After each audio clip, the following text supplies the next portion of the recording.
Hey there, Grumpy Old Fart here. If you're not familiar, I have a channel on Rumble called Grumpy Old Fart. I have a channel dedicated specifically to UFOs, the paranormal, and unexplained phenomena called The Grumpy Old Ufologist. And I have a channel specifically dedicated to my gaming videos. Dungeons & Dragons, Starfleet Battles, Star Trek, all manner of role-playing games called The Grumpy Old Gamer. If you're interested in those, go subscribe, and I do appreciate it. On July 17th, 1957, over the Gulf Coast area of the United States, an Air Force RB-47 encountered something very, very strange. And the ECM equipment, the ECM, that's electronic countermeasures equipment, on board, detected an odd signal. The signal passed in front of the jet and then over Mississippi. So they're flying along and it passed over. It passed in front of them.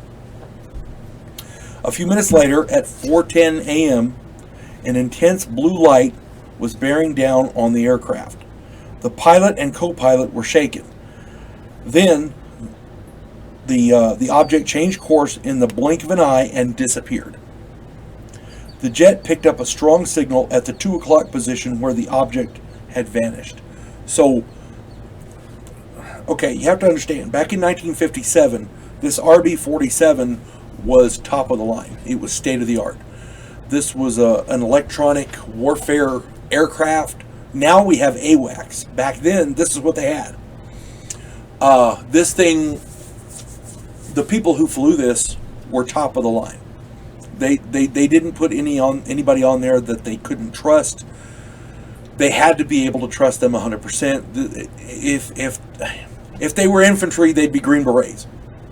You see what I'm saying? These people were the shit. They were the top of the line. They were the top of the pyramid. Okay. The RB-47 and they're the ones reporting this, by the way. The entire crew, not just one guy. The RB-47 continued east towards Texas. The pilot then observed a huge light. He suspected the light was attached to a much larger craft that was obscured in the darkness.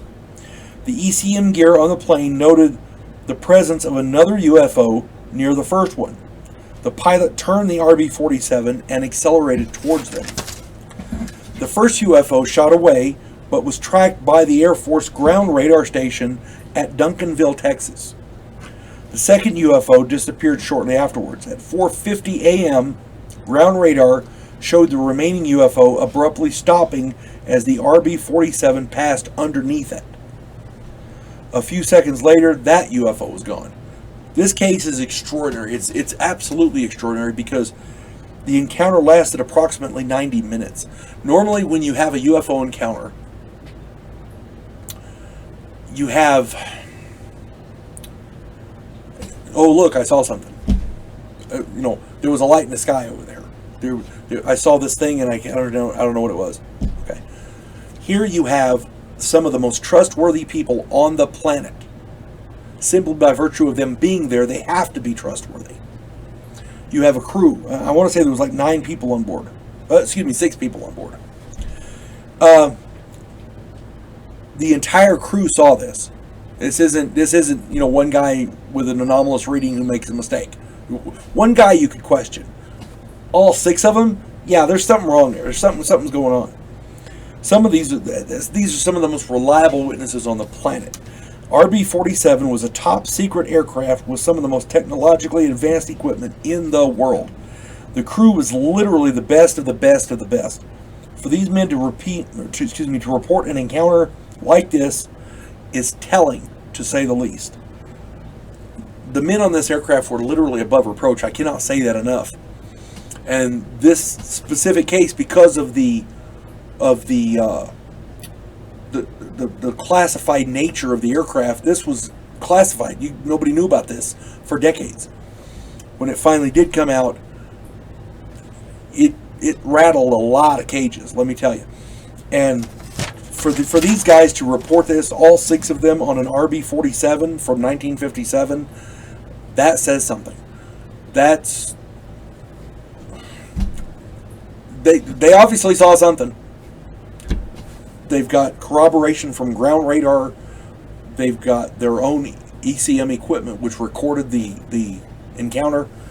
It doesn't get much more documented than that. So, yeah. And now we know that UFOs are real. Imagine that. The government said so. You folks have a good day. God bless one and all.